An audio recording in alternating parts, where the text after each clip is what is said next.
मत्स्य विश्वविद्यालय के स्नातक तृतीय वर्ष संस्कृत विषय के छात्रों का इस ई कंटेंट में स्वागत है।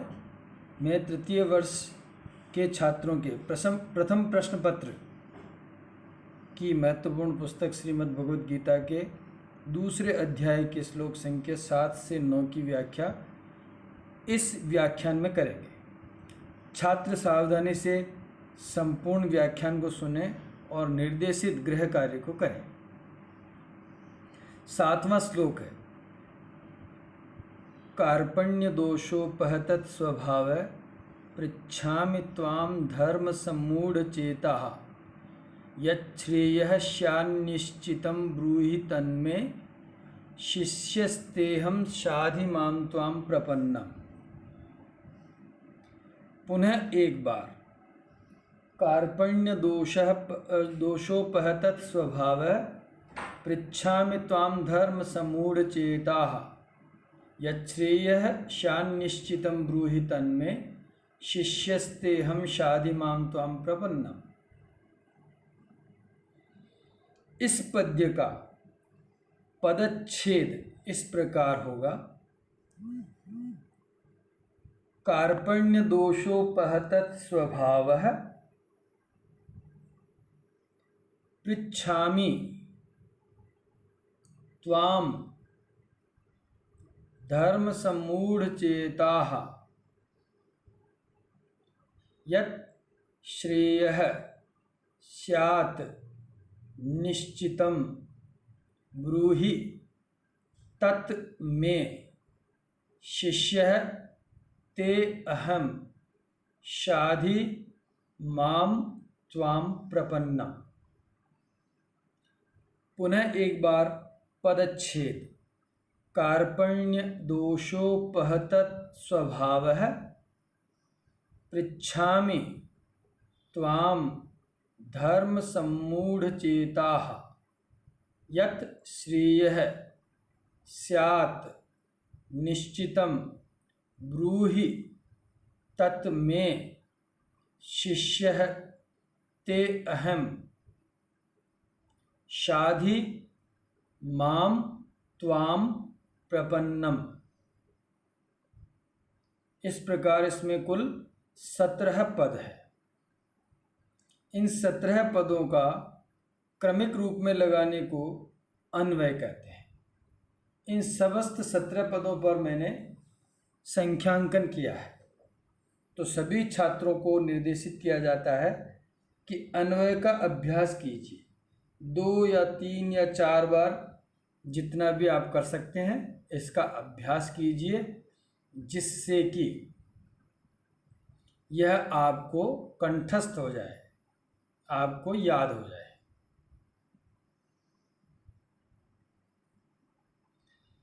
अब इसकी अर्थ और व्याख्या इस प्रकार है।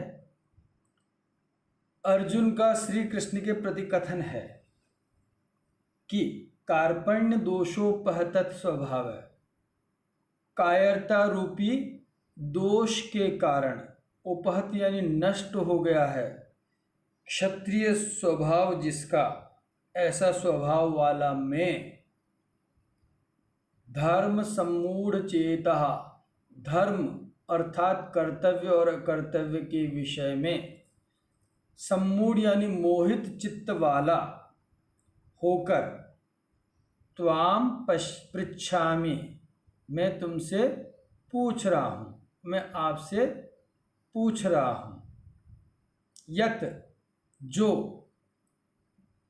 मैं यानी मेरे लिए, निश्चितम श्रेयः स्यात् निश्चित रूप से कल्याणकारी होवे, जो मेरे लिए निश्चित रूप से कल्याणकारी होवे, तत् में ब्रूहि उसको मेरे लिए उपदेश कीजिए, तत् में ब्रूहि उसका मेरे लिए उपदेश कीजिए।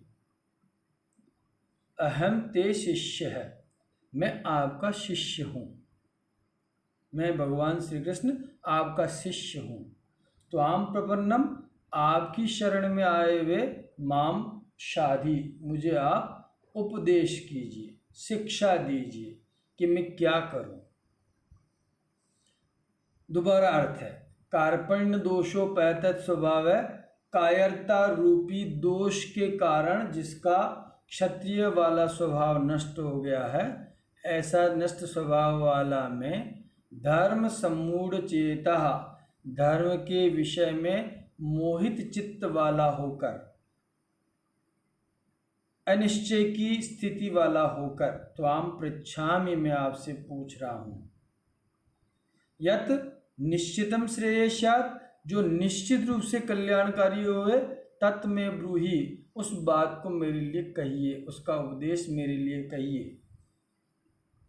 अहम ते शिष्य, मैं आपका शिष्य हूँ, त्वाम प्रपन्नम, आपकी शरण में आए हुए, माम शाधि, मुझे शिक्षा दीजिए, मुझे शिक्षा दीजिए जिससे कि मैं इस कर्तव्य विमूढ़ता से बाहर निकल सकूं। अभिप्राय है कि इस श्लोक का भावार्थ क्या होगा। भावार्थ यह है कि अर्जुन जब युद्ध भूमि में अपने स्वजनों को देखता है तो कहता है कि मैं इन पर बाण चलाऊं, अस्त्र चलाऊं या नहीं चलाऊं, इनको मार करके मैं क्या प्राप्त कर लूँगा, राज्य भी मिलेगा नहीं मिलेगा, क्या होगा, ये सारी चीज़ें मुझे प्राप्त नहीं होगी। तो ये किंकर्तव्य विमुखता है, धर्म यानी कर्तव्य और अकर्तव्य के विषय में मोहित चित्त वाला हो गया हूँ कि वस्तुतः मुझे क्या करना चाहिए। युद्ध करूँगा तो स्वजनों को मारूंगा और युद्ध नहीं करूँगा तो कायर कहलाऊंगा। इन प्रकार के जो है उहापोह में मैं ये निश्चय की स्थिति में नहीं आ रहा।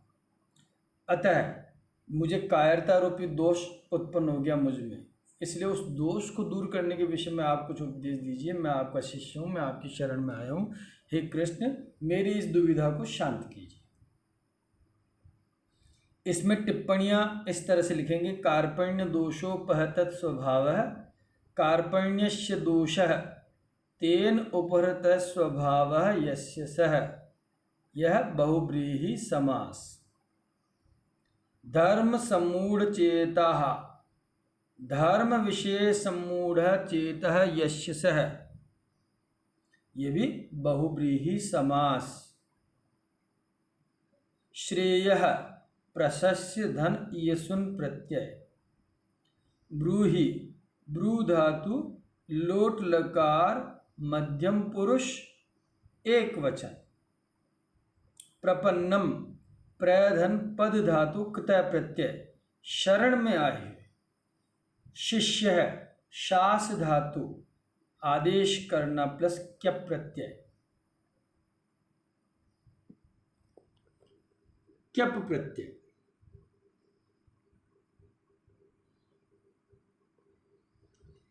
अब नवा श्लोक, नहि प्रपश्यामि ममापनुध्यात् यच्छोकमुच्छोषणमिन्द्रियाणाम् अवाप्य भूमा वसपत्नमृद्धं राज्यं सुराणामभिचाधिपत्यम्।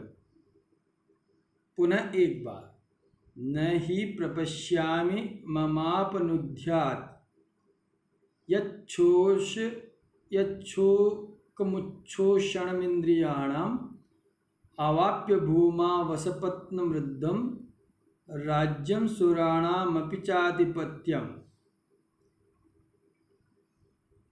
इसका पदच्छेद इस प्रकार से होगा, न ही प्रपश्यामि मम अपनुध्यात् यत् शोकम उच्छोषणम इंद्रियाणाम् अवाप्य भूमौ असपत्नम रिद्धम राज्यम सुराणामपि च आधिपत्यम।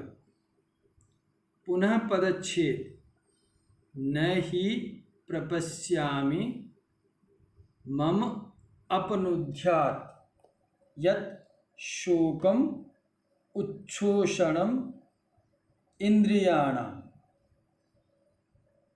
अवाप्य भूमौ असपत्नम रिद्धम राज्यम सुराणाम अपि च अधिपत्यम। कुल पद इसमें 18 है। मैंने प्रत्येक पद के ऊपर संख्यांकन किया है। छात्र इसकी सहायता से अन्वय का अभ्यास करें जिससे कि उनको यह श्लोक का अर्थ अच्छी तरह से ज्ञात हो सके। अर्थ और व्याख्या इस प्रकार से है कि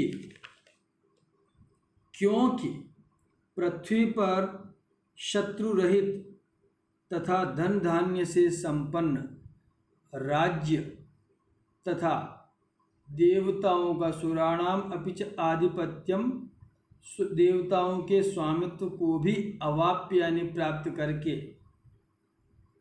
न प्रपश्यामि मैं नहीं देख पा रहा हूँ, यत् कि उस उपाय को नहीं देख पा रहा हूँ जो कि इंद्रियाणाम उच्छोषणम शोकम, इंद्रियों को सुखाने वाले, मम शोकम मेरे शोक को, मेरे कष्ट को, अपनुद्यात यानी दूर कर सके, मेरे कष्ट को, मेरे दुख को दूर कर सके, ऐसा उपाय मैं नहीं देख पा रहा। पुनः अर्थ है, पुनः दोबारा अर्थ है ही यानी क्योंकि, भूमौ यानी पृथ्वी पर, असपत्नम शत्रु रहित, रिद्धम धनी, राज्यम राज्य को, और सुराणाम अपिच और देवताओं के भी, आधिपत्यम अवाप्य स्वामित्व को प्राप्त करके, न प्रपश्यामि मैं उस उपाय को नहीं देख पा रहा हूँ, यत् जो कि इंद्रियाणाम उच्छोषणम शोकम, मम शोकम इंद्रियों को सुखाने वाले मेरे शोक को, अपनुद्यात अर्थात दूर कर सके, मेरे उस दुख को दूर कर सके, ऐसा उपाय मैं नहीं देख पा रहा। अभिप्राय है कि अर्जुन का कथन है कि युद्ध भूमि में युद्धार्थ आए स्वजनों को देखकर मुझे अत्यंत वेदना हो रही, और यह वेदना यानी शोक मेरी इंद्रियों को सुखा रहा है। उसको दूर करने का भी कोई उपाय मुझे ज्ञात नहीं हो पा रहा है।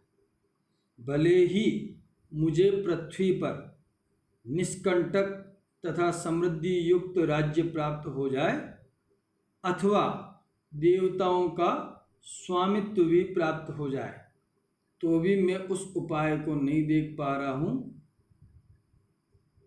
जिससे कि मेरा वह शोक, मेरा कष्ट दूर हो सके। ऐसा कोई उपाय मैं नहीं देख पा रहा। अतः मेरे शोक को दूर करने का कोई मार्ग आप बतलाइए।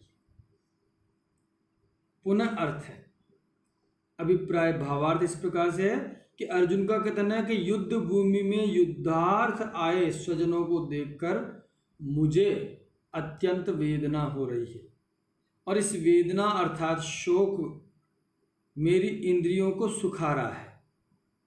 इसको दूर करने का कोई भी उपाय मुझे ज्ञात नहीं है। भले ही मुझे पृथ्वी पर निष्कंटक राज्य और समृद्ध राज्य प्राप्त हो, अथवा देवताओं का स्वामित्व प्राप्त हो जाए, तो भी मेरी यह वेदना या शोक दूर नहीं हो सकता। अतः मुझे ऐसा कोई मार्ग बताइए जिससे कि मेरा यह शोक दूर किया जा सके। टिप्पणियां। प्रपश्यामि प्र उपसर्ग दृश्य धातु, दृश्य का अर्थ देखना, प्लस लट लकार उत्तम पुरुष एक वचन, अपनुध्यात अप उपसर्ग नुद धातु, नुद का अर्थ प्रेरित करना, आशीर्लिंग लकार प्रथम पुरुष एक वचन, उच्छोषणम उत उपसर्ग शुष धातु ल्युट प्रत्यय, अवाप्य अव उपसर्ग आप धातु ल्यप प्रत्यय, असपत्नम न सपत्नम नय तत्पुरुष समास। विशेष, इस पद्य में अर्जुन का शोक स्वजनों के वध के कारण है, जो कि युद्ध भूमि में लड़ने के लिए सन्नद्ध है। इसको दूर करना भौतिक उपायों से भी संभव नहीं है। यही अर्जुन का विषाद है, यही अर्जुन का कष्ट है, यही उसका धर्म के विषय में मोहित चित्तता है। इसको दूर करने का कोई भी उपाय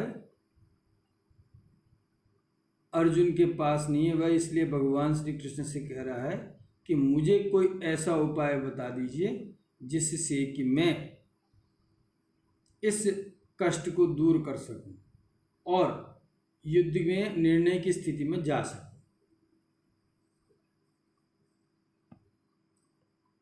अब 9वां श्लोक सभी छात्र सावधानी से पढ़ेंगे।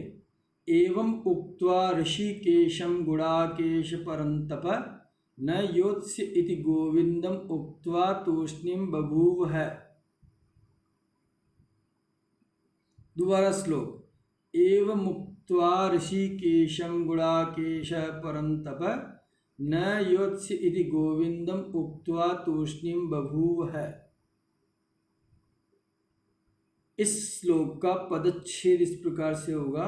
एवं उक्त्वा ऋषिकेशं गुडाकेशः परंतप न योत्स्य इति गोविंदम उक्त्वा तूष्णीम बभूव है।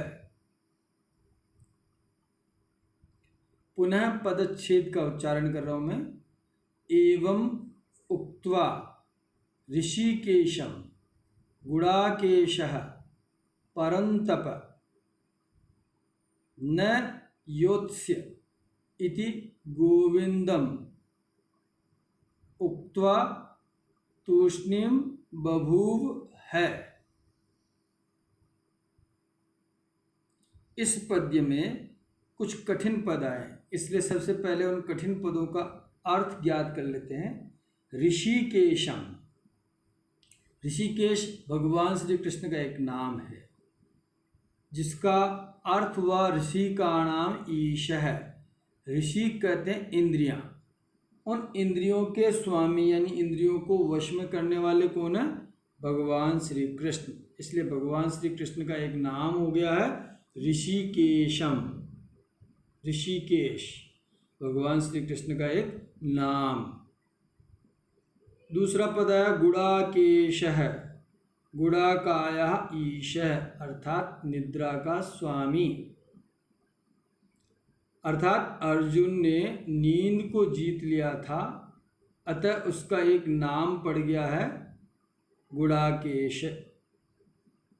परंतप, परम यानी दूसरों को, तापयत यानी दुख देता है, शत्रुओं को जो कष्ट पहुंचाते हैं, इसलिए शत्रुओं को कष्ट पहुंचाने के कारण धृतराष्ट्र का एक नाम है परंतप।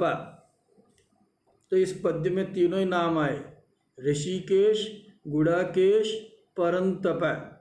ऋषिकेश श्री कृष्ण का नाम है इंद्रियों के स्वामी होने के कारण। गुडाकेश निद्रा का स्वामी होने के कारण अर्जुन का नाम है। परंतप शत्रुओं को कष्ट पहुंचाने वाले, अतः धृतराष्ट्र का एक नाम है। अब इसका अर्थ और व्याख्या करते हैं। इस पद्य में कथन कह रहा है संजय और धृतराष्ट्र से कह रहा है कि हे शत्रुओं को तपाने वाले धृतराष्ट्र, निद्रा को जीतने वाले अर्जुन ने इंद्रियों को नियंत्रित करने वाले भगवान श्री कृष्ण से ऐसा कहकर, क्या कहा? मैं युद्ध नहीं करूंगा, ये ऐसा कहकर, यह स्पष्ट रूप से गोविंद से कह करके चुप हो गया। अर्थात अभिप्राय है कि संजय का धृतराष्ट्र को कथन है कि युद्ध भूमि में हे धृतराष्ट्र, अर्जुन ने अंत में श्री कृष्ण को मैं युद्ध नहीं करूंगा यह स्पष्ट रूप से कह करके चुप हो गया, क्योंकि मैं अपनों को, स्वजनों को मार करके उनके पाप का भागीदार नहीं होना चाहता। टिप्पणियां। उक्त्वा वच धातु कुत्वा प्रत्यय। योत्स्य युद्ध धातु लृट लकार उत्तम पुरुष एक वचन। बभूव भू धातु लिट लकार प्रथम पुरुष एक वचन।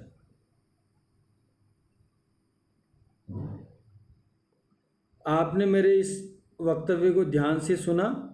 अब आपके लिए गृह कार्य होमवर्क है छात्रों के लिए, कृपया ध्यान से सुने और इस होमवर्क को आज ही करें। पहला है प्रश्न आपके लिए, नवम श्लोक के